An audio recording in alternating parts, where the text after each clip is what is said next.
Hi guys, this is Thomas, and welcome back to History for Sleep. Tonight, we're stepping into a world of raw ambition and even rawer survival. We're going to a place built on hope and mud, a place that exists for only one reason: the glittering promise of wealth buried in the earth. Imagine the late 1880s, a brand new town in the American West, a boomtown that has sprung from nothing in a matter of months. It's a temporary city of canvas, raw lumber, and unrelenting grit, where fortunes are won and lost not just in the mines, but in the daily struggle to simply get by. Our mission tonight is not to tell the story of legendary gunslingers or savvy prospectors who struck it rich. Instead, we're going to experience one full day, from the cold awakening to the exhausted sleep, in the life of an ordinary person trying to make their way in this chaotic world. We'll focus on the sounds, the smells, the textures, the quiet anxieties, and the small, hard-won moments of peace. It's a journey into the grinding reality behind the myth. As always, if you enjoy this kind of immersive storytelling, I'd be grateful if you'd take a moment to like the video and subscribe to the channel. And I love to see where this community is listening from, so feel free to leave a comment and say hello. All right, let's get into it. Let's go back in time and let's get some rest. The cold comes first. It is a deep, penetrating cold that has nothing to do with the air and everything to do with the ground beneath you. It seeps up through the thin straw pallet, through the one threadbare wool blanket, and settles deep in your bones. It is the first thing you are aware of, before sound, before light, before the memory of who you are and where you have found yourself. It is a constant, a fundamental truth of this place. The earth is cold, and you are lying on it. Then comes the smell. It is a complex and layered assault on your senses, a history of the night written in odor. The primary note is unwashed humanity. The air is thick with the stale breath and sweat of the two other men sharing this tiny room, a space barely large enough for one. Beneath that is the sour tang of spilled whiskey from the saloon downstairs, a smell that has soaked into the raw pine floorboards and become a permanent part of the building's character. There is the mineral scent of damp earth from the street, a smell of mud and horse and coal smoke that creeps in through the cracks in the walls, and under it all, the faint, greasy odor of last night's fried bacon, a ghost of a meal that lingers long after the satisfaction has faded. Sound follows smell. It begins as a low rumble, the first stirrings of the town, the groan of floorboards in the room next door, a cough, wet and ragged, from the man on the pallet to your left. From the street below, the clatter of a bucket, the nicker of a horse, the distant, rhythmic clang of a blacksmith's hammer already at work. These are the opening notes of the daily symphony, a composition of labor and survival that will swell to a chaotic crescendo by midday and only fade again into the deep quiet of the next cold morning. You listen to it with your eyes closed, cataloguing the sounds, placing them. It is the clock by which you live. You resist opening your eyes.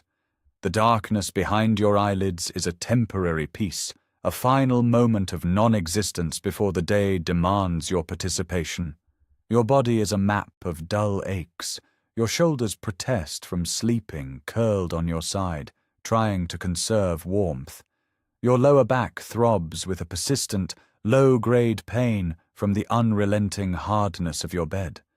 Your feet feel bruised and tender, even in stillness, remembering the miles of walking on uneven ground. You are 19 years old, but your body feels ancient in these first moments of consciousness.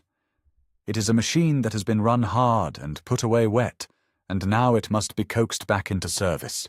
You force your eyes open.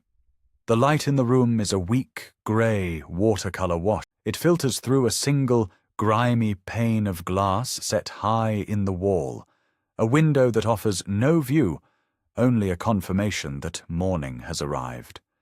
The room is a box of shadows. You can just make out the shapes of the other two men. One, a miner named Silas, is a hulking form still lost to sleep, his breathing a heavy, rattling sound. The other, a young man like you named Peter, who works odd jobs at the livery, is already sitting up, a thin silhouette against the pale light, pulling on his stiff boots with a soft grunt of effort. The space you call home is not a room so much as a closet with delusions of grandeur. It is perhaps 8 feet by 10 feet, carved out of the upper floor of a hastily constructed boarding house that sits above a saloon. The walls are single planks of unfinished pine, and you can see slivers of light and hear every whisper and snore from the adjacent spaces. There are no furnishings besides the 3 straw pallets on the floor. Your worldly possessions are contained in a small wooden chest at the foot of your pallet. A change of clothes, a few letters from home, a worn book of figures, and the razor your father gave you. It is a life stripped down to its barest essentials. Peter stands up, his joints cracking in the cold air. He does not say good morning. Words are a currency spent sparingly here, especially in the early hours. A nod is exchanged, a shared acknowledgement of the day ahead. He moves with a practiced economy of motion, grabbing his coat from a nail on the wall and slipping out the door, which closes with a soft click. The sudden absence of his presence makes the small room feel momentarily vast. You are alone with the snoring miner and the encroaching day. Your name is Thomas, though it feels like a label for someone else, someone who lived in a different world. That Thomas lived on a farm in Ohio, where the mornings smelled of damp soil and green things, not stale beer and coal dust. He slept in a real bed with a feather mattress and woke to the sound of his mother humming in the kitchen. He knew the shape of the horizon and the names of the trees. He had a future that felt as solid and predictable as the changing of the seasons. That person seems like a character in a book you read a long time ago. You are not him. You are the collection of aches and anxieties lying on this floor, in this town with no name on any proper map, a place called simply Red Gulch by the men who toil here. You came here 3 months ago. The letters from your cousin spoke of opportunity, of wages that seemed fantastical back home. He said a man who was good with numbers and had a steady hand could find respectable work, that not all the money was made with a pick and shovel. You were always good with numbers.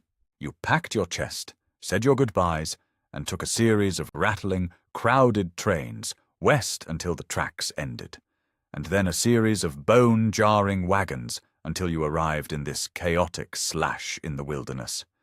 Your cousin had already moved on, chasing a rumor of a richer strike 100 miles north. He left a note for you with the boarding house owner. That was all. The decision to rise is a battle of will. Every muscle fiber screams in protest. The cold air is a physical shock when you finally throw back the thin blanket. A shiver racks your body, a violent, uncontrollable tremor. You sit up, and the blood rushes from your head, making the dim room swim for a moment. You brace yourself with a hand on the rough floorboards, waiting for the dizziness to pass. The wood is splintery and cold against your palm. You dress in the semi-darkness. The clothes are stiff and cold. You pull on your woolen trousers, the fabric coarse against your skin. The shirt is rough-spun cotton, and the collar is frayed. You pull on your socks, which are more darn than original wool, and feel the familiar tender spots on your heels and toes. The final act is the boots. They are the most expensive things you own, and the most important. They are heavy, stiff leather, and putting them on is a chore. You have to wrestle your feet into them, your breath fogging in the air as you grunt with the effort. Once they are on, they feel like shackles, but you also know they are your armor against the mud, the rocks, and the filth of the street. Silas the miner stirs on his pallet. He lets out a tremendous groan, a sound from the deep earth, and rolls onto his back. His eyes open, red-rimmed and unfocused. He stares at the ceiling for a long moment, as if trying to remember the sequence of events that led him to this particular patch of floor. Then he coughs, a deep, hacking sound that seems to tear at his lungs, It ends in him spitting a thick gob of phlegm onto the floor near his palate, a gesture as routine as breathing. "Cold," he rasps. His voice is gravel and rust. "It is," you reply. The two words hang in the air, a complete conversation. There is nothing more to say about the cold. It is a fact, like the rising of the sun. Complaining about it is a waste of energy, and energy is the most valuable commodity you possess. You stand and stretch, your spine crackling and popping. Your task now is water. The boarding house has no pump, no well. Water comes from the communal pump at the end of the street, a quarter of a mile away. You take the tin bucket from its hook by the door. It is dented, and the handle is wrapped in a grimy piece of cloth to make it easier to carry when full. The simple act of fetching water is the first labor of the day, the first transaction in a long ledger of effort. You step out of the room and into the narrow, dark hallway. The air here is even more stagnant. The building is a hive, and the hallway is its main artery. Doors line both sides, most of them closed. Behind them, you hear the same sounds of waking. Coughs, groans, the scrape of a chair, a muffled curse. These are the sounds of your neighbors, men you know only by sight or by the nature of their snores. There is a sense of shared existence, but not community. You are all just rats in the same maze, each focused on your own path to the cheese. Down the rickety stairs you go, each step creaking in protest. The ground floor is the saloon. It is dark and quiet now, a beast at rest. The air is thick with the ghosts of last night's revelry. The smell of stale beer, cheap perfume, and unsmoked cigars. The floor is covered in a fresh layer of sawdust, but you can see the dark stains beneath it. Empty glasses and bottles litter the tables like battlefield casualties. In a few hours, this room will be roaring with noise and life, but now it is a gloomy, silent cavern. You push open the heavy batwing doors and step out into the morning. The street is not a street. It is a river of mud. A recent thaw followed by a hard freeze has turned the main thoroughfare of Red Gulch into a treacherous landscape of frozen ruts and icy puddles. The mud is a unique consistency, a thick, clay-like substance mixed with horse manure, sawdust, and whatever other refuse gets thrown into it. It clings to everything, and its smell is the town's signature perfume. Planks have been laid down in places to create a semblance of a sidewalk, but they are slick with ice and tilted at precarious angles. The sky above is a vast, unforgiving expanse of pale grey. The sun is a weak smear of light behind the clouds, offering illumination but no warmth. The town itself is a chaotic jumble of structures. A few are solid, two-story wooden buildings like your boarding house. Most are tents or shacks made from canvas stretched over a crude wooden frame. Nothing is painted. Everything is the color of raw pine, weathered grey canvas, or mud. Smoke rises from 100 stovepipes, a sign that the town is slowly coming to life, each plume a small signal of human persistence against the cold. You begin the walk to the pump. Your boots crunch on the frozen mud. You keep your eyes on the ground, picking your path carefully. A fall would mean more than just embarrassment. It would mean being soaked in icy, filthy water, a misery that could easily lead to sickness, and sickness here is a sentence of a different kind. You see other figures moving through the grey light, all bent to similar tasks. A woman from the laundry, her face wrapped in a shawl, carries a massive empty basket. A boy, no older than 12, hauls a sack of coal. Everyone moves with a sense of purpose, a conservation of motion that speaks of long practice and deep weariness. The air is sharp in your lungs. It tastes metallic, of coal smoke and cold stone. You can hear the town waking up more clearly now. The blacksmith's hammer is a steady rhythm. The braying of a mule from the livery is a sound of pure complaint. From one of the larger tents that serves as a makeshift hotel, You hear the sound of a man shouting, followed by a crash. It is a sound so common it barely registers. Violence is part of the town's texture, like the mud. A mainstream historical fact that often surprises people is the sheer speed at which these boomtowns appeared and the almost complete lack of infrastructure they possessed. A town like Red Gulch could spring from a dozen tents to 1,000 people in less than 6 months.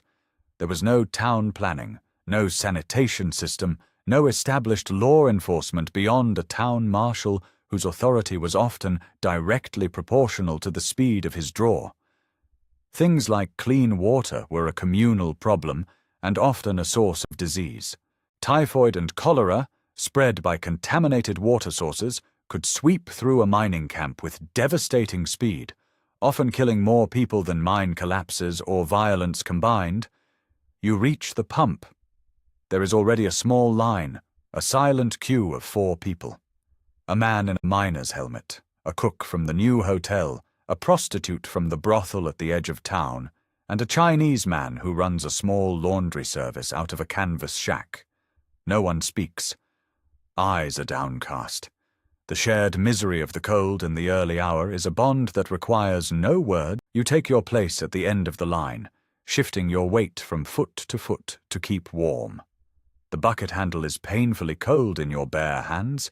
You should have worn gloves, but yours have a hole in the thumb and you are trying to make them last. The pump itself is a simple iron machine, its handle coated in a layer of frost.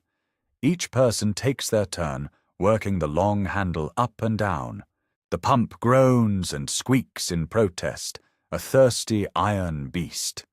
It takes a dozen or so pumps before water finally gushes from the spout, steaming in the frigid air. The sound of the water splashing into the buckets is the loudest thing in the quiet morning. You watch the prostitute, a woman named Sadie. Her face is pale and puffy in the morning light, her cheap rouge looking like a bruise on her cheek. She fills her 2 buckets and walks away without a word, her body listing to one side with the weight. It is your turn. You place your bucket under the spout and grasp the iron handle. It is so cold it feels like it is burning your skin. You begin to pump. The motion is awkward and strenuous. Your shoulder muscles, already stiff, complain loudly. Up and down, up and down. The pump squeals. Your breath comes out in white plumes. Finally the water comes, a clear, cold stream. You fill your bucket, careful not to overfill it. Carrying it back full will be a challenge. The walk back is harder. The full bucket weighs nearly 40 pounds. The water sloshes, threatening to spill. You have to carry it with one hand, your arm locked straight, your body tilted to counterbalance the weight. Your muscles scream. You focus on your footing, on placing one boot carefully in front of the other. Halfway back, you have to stop and switch hands. You set the bucket down in the mud, your arm trembling with the strain. You take a few deep breaths, the cold air searing your lungs, and then pick it up with your other hand and continue. This simple chore has left you sweating despite the cold. You arrive back at the boarding house, your task complete. You haul the bucket up the stairs, your legs burning with the effort. Back in your room, Silas is now dressed. He grunts a thank you as you pour some of the water into a small basin for him. He splashes the icy water on his face, gasping, and then runs a wet hand through his greasy hair. This is his morning ablution. You do the same. The shock of the cold water, a brutal but effective way to banish the last vestiges of sleep. It makes your skin tingle and your teeth ache. Now, for breakfast. Breakfast is not a communal meal at the boarding house. You are on your own. For you, this means coffee and bread. You have a small tin pot and a stash of coffee beans you bought from the general store. They were expensive, a luxury, but the morning coffee is a ritual you cannot do without. You use the small pot-bellied stove in the corner of the room to heat the water. Making a fire is another small chore, requiring kindling and a few precious lumps of coal. A quirky detail about life in the West is the absolute centrality of coffee. It was often considered one of the 3 B's of a bachelor's diet: beans, bacon, and coffee. It was drunk at all hours, strong and black, For many, it was the only reliable source of warmth and stimulation in a diet that was otherwise monotonous and bland. Cowboys on cattle drives were famously possessive of the coffee pot, and prospectors would carry beans with them even if it meant leaving other, seemingly more essential supplies behind. It was fuel, medicine, and comfort all in one. You grind a few beans using the butt of your knife against a small metal plate. The aroma fills the small room, rich and dark, and for a moment it overpowers the other, less pleasant smells. It is a scent that reminds you of civilization, of mornings back home. You spoon the grounds into the pot of hot water and let it steep over the low heat of the stove. While it brews, you take out your bread. It is a small, dense loaf of sourdough, now a few days old. It is hard and dry. You break off a piece and chew it slowly, your jaw working hard. It is tasteless, but it is fuel. It is something to fill the hollowness in your stomach. You pour the coffee into your tin cup. It is black and bitter, with a few grounds floating in it. You sip it carefully, letting the heat spread through your chest. It is a small, fierce pleasure, a moment of warmth in the pervasive cold. You drink it standing by the window, looking out at the grey light. You eat your dry bread. This is your breakfast. It takes 5 minutes. When it is done, the brief comfort is over, and the day is waiting. You work as a clerk at the Red Gulch Mercantile, the largest of the 3 general stores in town. It is a good job, a respectable job. It means you are not breathing dust in a mine or freezing on a freight wagon. It means you sleep indoors, even if that indoors is a cramped closet. You are paid a steady wage, not in promises or shares of a worthless claim, but in actual currency, which you are saving with a discipline that borders on religious fervor. Each saved dollar is a brick in the wall you are building between yourself and the desperation that is a constant presence in this town. You put on your coat, a thick wool garment that is your best defense against the elements. You check your pockets, a small folding knife, a handkerchief, the key to the store. You nod to Silas, who is lacing up his own massive boots, preparing to descend into the earth. "Have a good day," you say. The phrase sounds absurd in this context. He just grunts in reply. The walk to work is another journey through the mud. The town is more alive now. The streets are filling with men, a tide of canvas and wool and denim flowing toward the mines that scar the hills surrounding the town. Their faces are grim, set in expressions of resignation. You see freight wagons, their massive wheels churning the mud, pulled by teams of straining mules. The air is filled with the shouts of the teamsters, a constant stream of creative and colorful profanity directed at their animals. You pass the saloons. Even at this early hour, a few are open, their doors spilling yellow light and the tinny sound of a piano into the grey morning. You see men who have clearly been up all night, their eyes wild and bloodshot, stumbling out into the day. You see the other side of the Boomtown dream, the men who came with hope and found only the bottom of a bottle. You keep your head down and your pace steady. It is best not to make eye contact. The Red Gulch Mercantile is a long, single-story building made of freshly cut pine. It has a proper wooden sidewalk in front of it, a sign of its owner's prosperity and civic-mindedness. It has 2 large glass windows, a rare and expensive feature in a town like this. Through them, you can see the shadowed interior, a cavern of goods and supplies. Your boss, Mr. Abernathy, is already there. You see his lamp moving around inside. He is always the first to arrive and the last to leave. Mr. Abernathy is a weary veteran of a dozen Boomtowns. He is a man in his 50s, with a stooped posture and a face that seems to be carved from seasoned oak. He followed the gold rushes and silver strikes from California to Nevada to Colorado, always one step behind the big money, but always savvy enough to know that the surest way to mine gold was to sell shovels, beans, and whiskey to the miners. He is a hard man, but fair. He pays you on time and doesn't cheat the scales. In Red Gulch, this makes him a saint. You unlock the front door and step inside. The smell of the store greets you, It is a smell you have come to know intimately, a complex perfume of canvas, leather, coffee beans, cured tobacco, salt pork, and kerosene. It is the smell of civilization's raw ingredients. Mr. Abernathy is behind the long wooden counter, lighting another lamp. He looks up as you enter, his grey eyes assessing you. "Thomas," he says, "it is not a greeting, but a statement of fact." "Mr. Abernathy," you reply. "Stove needs coal," he says, and then turns back to his task. "Your first job of the day is always the same. You take the coal scuttle and go out to the shed behind the store. You fill it with lumps of black coal and haul it back inside. The store is cavernous and cold. The only source of heat is a large, pot-bellied stove in the center of the room. You open the iron door, shovel out the old ashes, and carefully build a new fire, first with paper and kindling, then with the coal. You work the bellows until the flames catch, and a steady, radiant heat begins to push back against the morning chill. The store is a temple of commerce, and you are one of its priests. The shelves that line the walls are stacked to the ceiling with goods. Bolts of fabric, cans of peaches and tomatoes, sacks of flour and sugar, boxes of ammunition, jars of patent medicines promising to cure everything from consumption to baldness.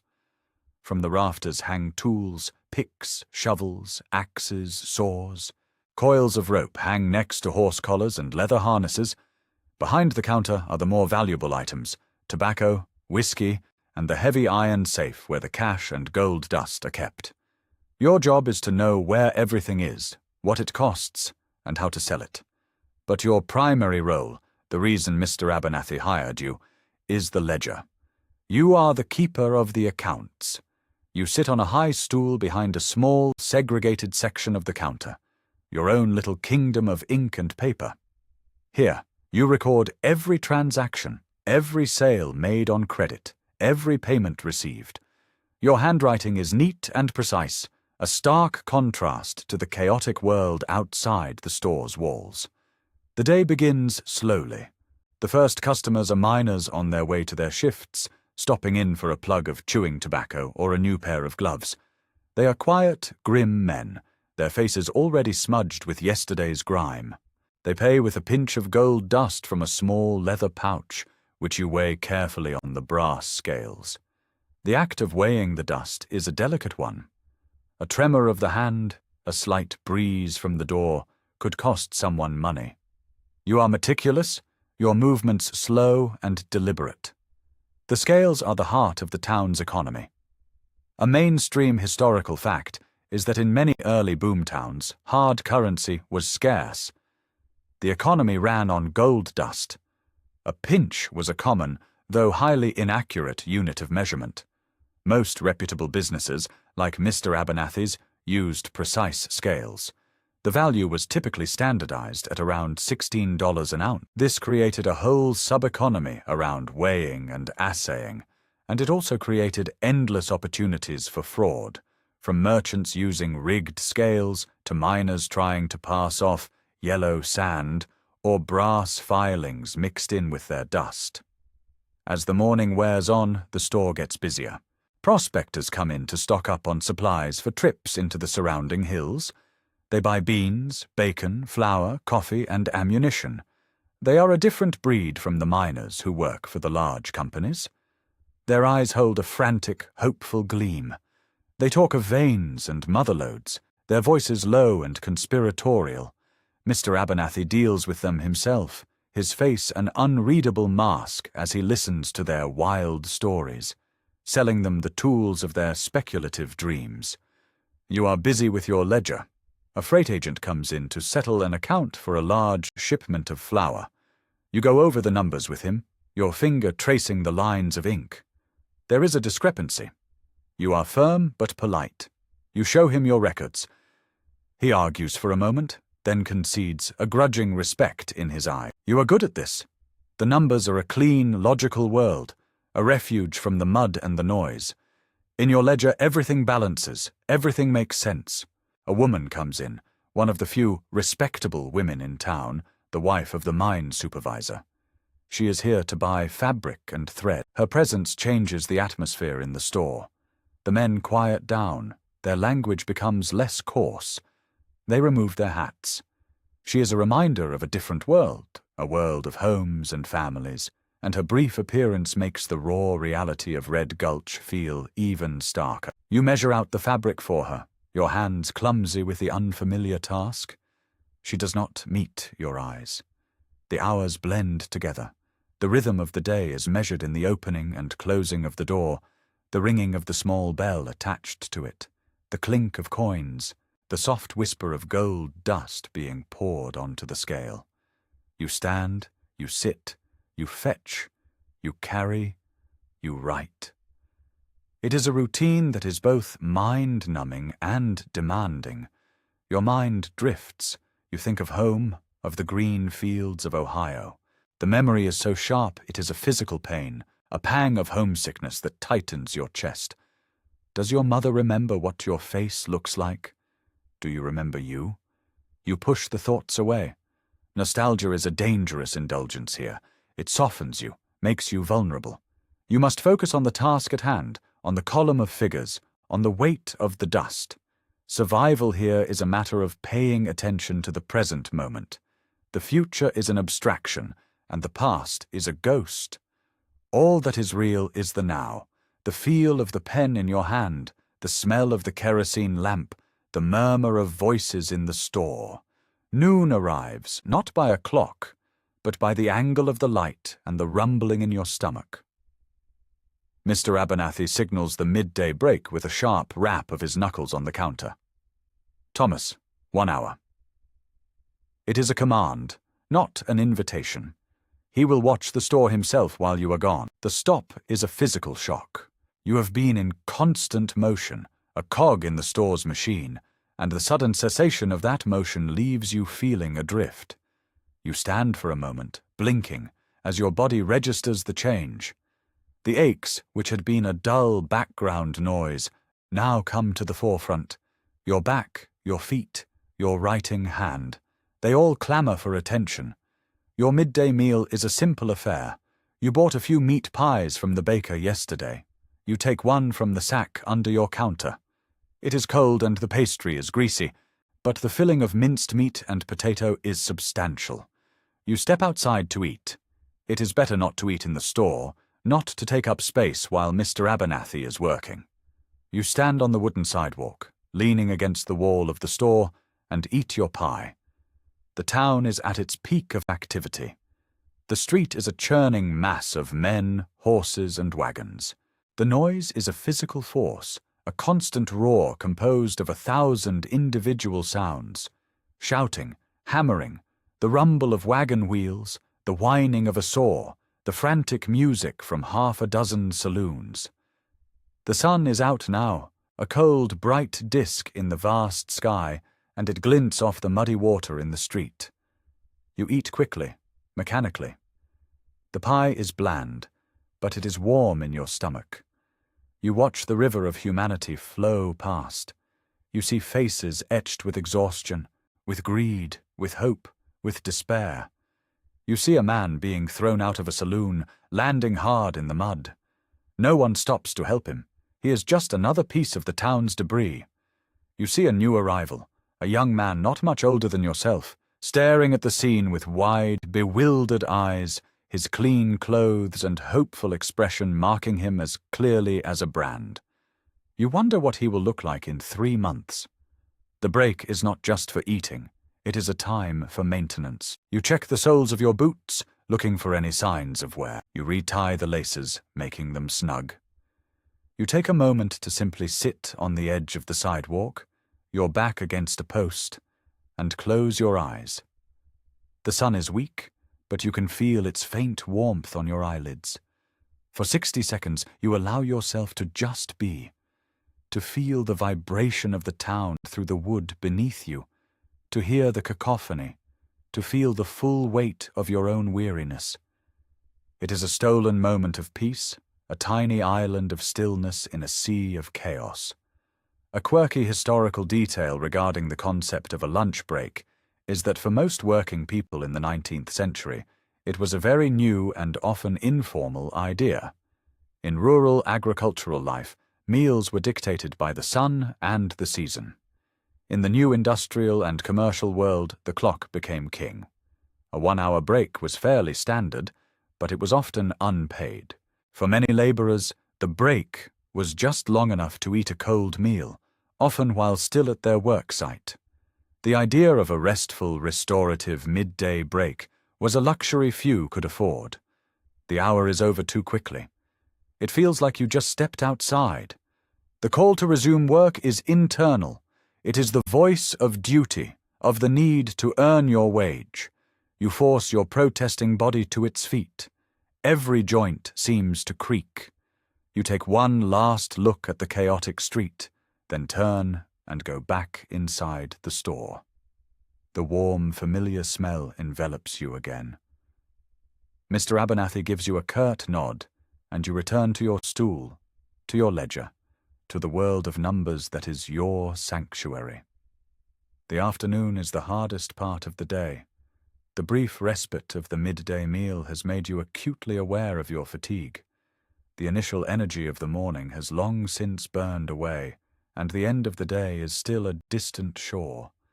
The afternoon is a long, slow grind, a test of endurance. The environment inside the store becomes oppressive. The heat from the pot-bellied stove, a welcome comfort in the morning, now seems to suck the air out of the room. The air grows thick and stale with the smells of the customers: sweat, mud, unwashed wool, and cheap whiskey. Dust, stirred up by the constant traffic, hangs in the shafts of afternoon light, a swirling universe of tiny particles that coats every surface and gets in your eyes and the back of your throat. The light changes. The bright, cold light of midday softens and yellows as the sun begins its slow descent. Long shadows stretch across the floorboards. The store becomes a place of contrasts, of bright patches and deep gloom. It makes your eyes ache as you try to focus on the neat blue lines of your ledger. You light a kerosene lamp on your section of the counter, and its small, steady flame creates a pool of yellow light, your own little world in the growing dimness. Your body settles into a state of automaticity. Your hand moves across the page, forming the numbers and letters without conscious thought. Your mind, however, begins to drift. It is a coping mechanism, a way to escape the monotony of the present moment. You detach from your physical self and wander through the corridors of your memory. You remember the journey here, the train, packed so tightly with people you could barely breathe. The clatter of the wheels on the track, a sound that went on for days until it became the rhythm of your own heartbeat. The faces of the other passengers, a mix of hopeful immigrants, stern-faced families, and gamblers with knowing eyes. The landscape changing outside the window, from the green, rolling hills of home to the vast, flat emptiness of the plains, and then to the jagged, imposing mountains. It felt like traveling to another planet. Then the wagon ride, the jarring, brutal motion that bruised your bones and churned your stomach. The vast, silent sky at night, filled with more stars than you had ever imagined. The fear of the unknown, a cold knot in your belly. You were so sure of your decision when you left home, so full of the stories of opportunity. Now that certainty feels like the foolishness of a child. The customers of the afternoon are different from the morning crowd. These are the men who have finished their shifts, their faces black with coal dust, their bodies slumped with fatigue. They come in for a bottle of whiskey to numb the aches, or for supplies for their meager evening meal. Their transactions are brief and sullen. There is a quiet desperation about them. They are men running a race against their own bodies, trying to pull enough wealth from the earth to escape before the earth itself claims them. You also see the other side, the successful one. The mine owner, Mr. Wallace, comes in with his foreman. He is a large man, dressed in a fine wool coat and a clean hat. He moves with an air of ownership, as if the entire town belongs to him. Which, in a way, it does. He buys the most expensive cigars and a bottle of imported brandy. He speaks in a loud, booming voice, and the other men in the store fall silent when he talks. He pays from a thick roll of bills. He is the reason this town exists, the sun around which all these other desperate planets orbit. A young miner, his face still boyish under the grime, comes to your counter. He wants to send money home to his family in Ireland. This is a service Mr. Abernathy provides, for a steep fee. You help the young man fill out the form. He cannot write, so you write for him, his hand guiding yours as he makes his mark, an X. At the bottom, he dictates a short message for his mother. Tell her I am well and making my fortune. I will see her soon. The lie hangs in the air between you. You look at his calloused, broken hands, at the exhaustion in his eyes. He is not making his fortune. He is being consumed by this place, one shovelful of rock at a time. You take his money, a small pile of hard-earned coins, and record the transaction in your ledger. This section of the day is about endurance. It is not about heroism or dramatic events. It is about the simple, grinding act of continuing. It is about ignoring the ache in your back, the dryness in your throat, the longing for a softer, kinder world. It is about focusing on the next number in the column, the next customer at the counter, the next breath. You learn to break the day down into small, manageable pieces. Get through the next hour, then the next 10 minutes, then the next transaction. That is how you survive. You do not think about tomorrow, or next week, or next year. You think only about now. The mind plays tricks on you in the long, slow hours of the afternoon. The repetitive scratching of your pen on the paper becomes a sound from a dream. The faces of the customers begin to blur, becoming archetypes rather than individuals. The hopeful prospector, the weary miner, the cunning gambler. You feel a sense of detachment, as if you are watching a play.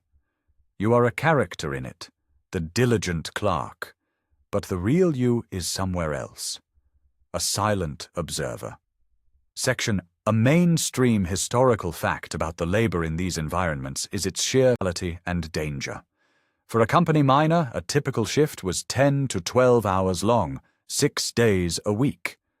They worked in dark, cramped, and poorly ventilated tunnels.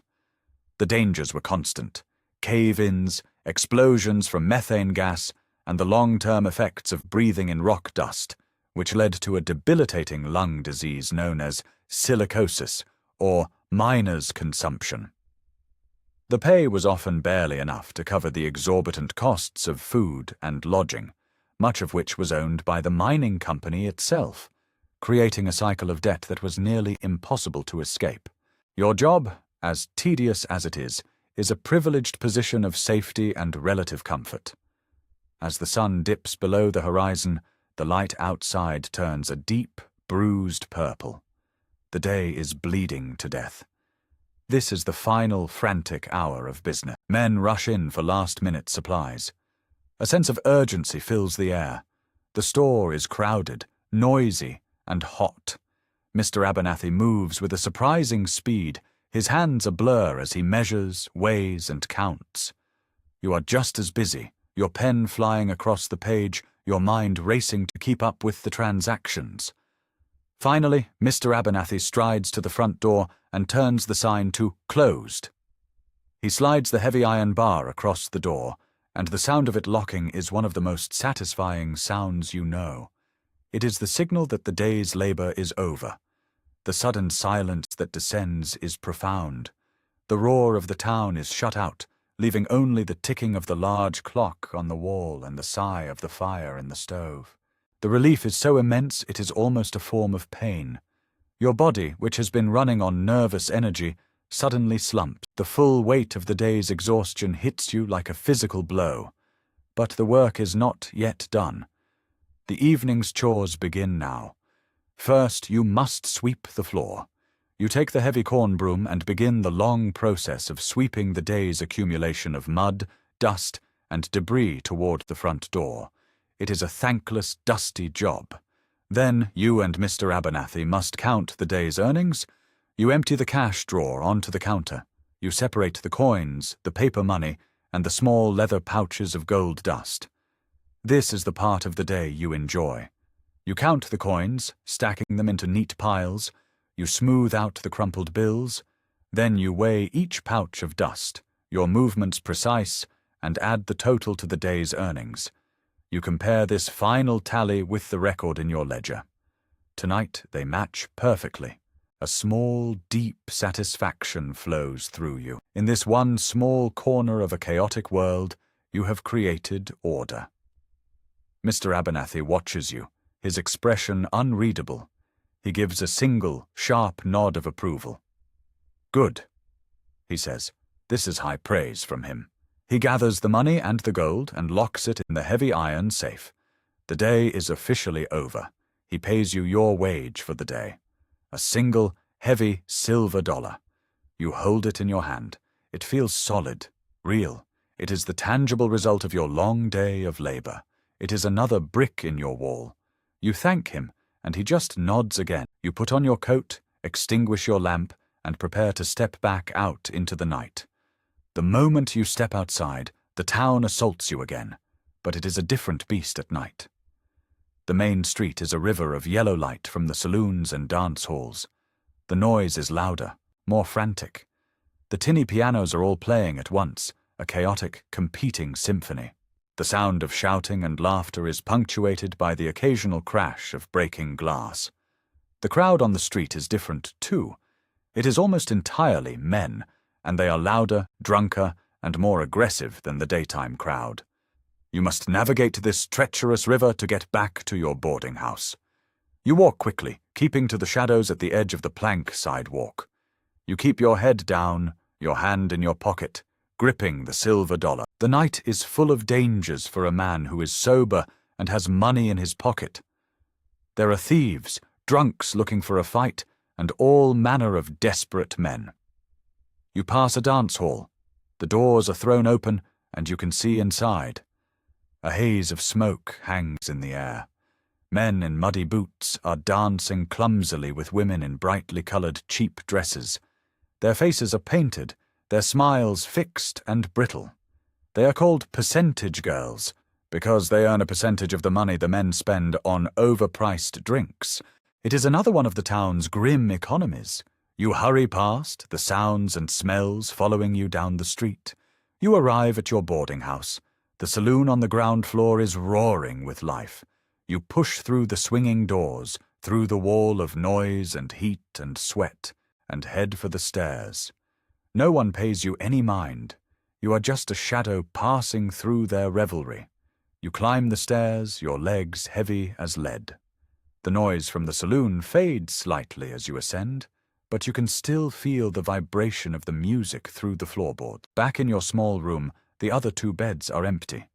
Silas is likely still in the saloon downstairs, drinking away his wages and the dust in his lungs. Peter is probably at the livery, finishing his work. You have the room to yourself for a little while. This solitude is a luxury.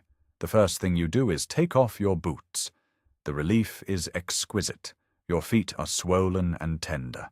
You peel off your damp socks and examine your feet in the dim light from the single candle you've lit.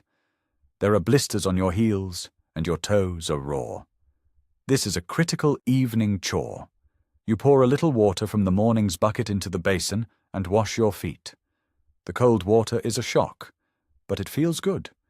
You dry them carefully with a piece of cloth and check the blisters. None of them are broken. That is good. An infection in your feet could mean you can't work. Next, you tend to your clothes. You use a stiff brush to clean the dried mud from your trousers and your coat. You check for any new rips or tears. You find a small one in the seam of your shirt. You take out your small sewing kit, a needle and a spool of black thread, and painstakingly stitch it up. Your fingers are clumsy after a day of holding a pen, but you manage. These small acts of maintenance are acts of survival. Your clothes, your boots, your own body, they are the tools of your trade, and you must keep them in working order. Your evening meal is as simple as your breakfast. You have a can of beans. You open it with your knife and eat the beans cold, directly from the can, using the knife blade as a spoon.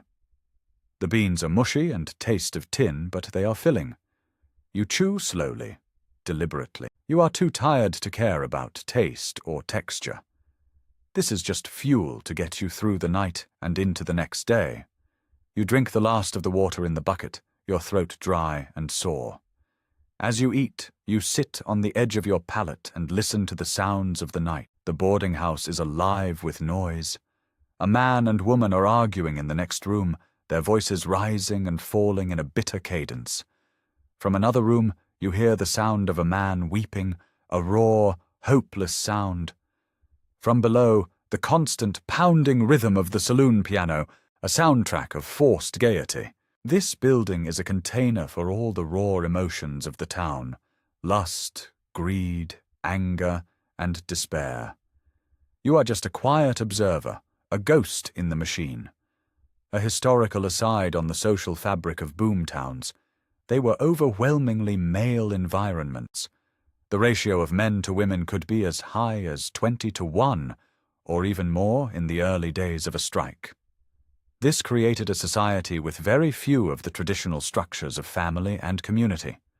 The social life revolved around male-dominated spaces like saloons, gambling halls, and brothels. For the few women who were present, life was often incredibly difficult, divided into the small, isolated sphere of the respectable married women and the larger, more visible, and far more dangerous world of the prostitutes, dance hall girls, and laundresses who provided services for the male population.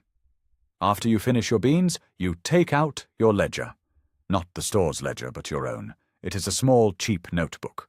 In it, you record your earnings and your expenses. Today you write, wages, $1, expenses, meat pie, 10 cents, beans, 15 cents, net gain, 75 cents. You then add this to your total savings. You count the small pile of coins hidden in a loose floorboard under your pallet. You have saved $32.40. It is a fortune. It is your escape fund. You do not know where you will escape to, but the growing pile of coins is a tangible representation of a future that is not Red Gulch. Peter comes in. He is a boy of about 17 with a perpetually worried look on his face. He smells of hay and horse. He nods to you and sits heavily on his pallet, pulling off his boots with a sigh. He is as tired as you are. Long day, he says. They all are. You reply. He pulls a harmonica from his pocket and begins to play. He is not very good, but he plays quietly. A simple, mournful melody. It is a song you recognize from back home, a song about green valleys and lost love. The sad, reedy notes of the harmonica are a strange counterpoint to the raucous piano from downstairs. It is a small act of beauty in an ugly place, a moment of humanity. You close your eyes and listen, and for a few minutes the music carries you away from this small, cold room. Silas is the last to arrive. He stumbles into the room, drunk and belligerent. He reeks of whiskey and sweat. He trips over his own pallet and falls with a crash, cursing loudly. Peter stops playing the harmonica. The fragile piece is shattered. Silas glares around the room with red, angry eyes. "What are you looking at?" He snarls. You and Peter both look away, saying nothing. There is no point in engaging with him when he is like this. He is a man at war with the world, and you have no desire to be his battlefield. He mutters to himself for a few minutes, then collapses onto his pallet and is snoring within seconds, a loud, rattling sound that will be the soundtrack to your sleep. It is time to surrender to the night. You undress down to your underclothes and slide under your one thin blanket. The straw pallet rustles beneath you. The cold from the floor begins its nightly invasion, seeping into your bones. You curl into a ball, trying to preserve your body heat. The aches of the day, which had been a dull throb, now return with a vengeance. Your feet burn, your back screams, your neck is a knot of tension. The act of lying down, which should be a relief, is its own form of torture. The mind, however, does not want to rest. Now that the distractions of the day are gone, the anxieties come out to play. You worry about money. Are you saving enough? What if you get sick? A doctor's visit would wipe out your savings in an instant. What if you lose your job? There are 100 men who would take your place for half the pay. You worry about your family. Are they well? Do they worry about you? Your last letter from them is 2 months old. Mail is slow and unreliable. You picture your mother's face, her brow furrowed with worry. You feel a pang of guilt. You left them to chase a dream that now feels like a nightmare. Was it worth it? You think about the vastness of this country. You are a tiny speck in an immense, indifferent wilderness. If you were to die here tonight, it would be weeks before anyone back home even knew you were gone. You would be buried in a crude wooden box in the town's small, wind-swept cemetery, another unnamed casualty of the boom. The thought brings a cold, sharp fear that is worse than the physical cold of the room. The sounds of the town continue unabated. The piano, the shouting, the laughter. A gunshot rings out, sharp and close. It is followed by a moment of silence, and then the piano starts up again, a little faster this time. You lie still, your heart pounding. You wonder if someone is dead. You wonder if you will ever get used to that sound. You try to force your mind to a calmer place. You try to think of the green fields of Ohio. You picture the creek behind your family's farm, the way the sunlight filters through the leaves of the big oak tree. You can almost smell the damp earth, hear the buzzing of the insects, but the memory is faded, like an old photograph. The reality of Red Gulch, the smell of stale whiskey, the sound of Silas's snoring, the cold seeping up from the floor, is too powerful.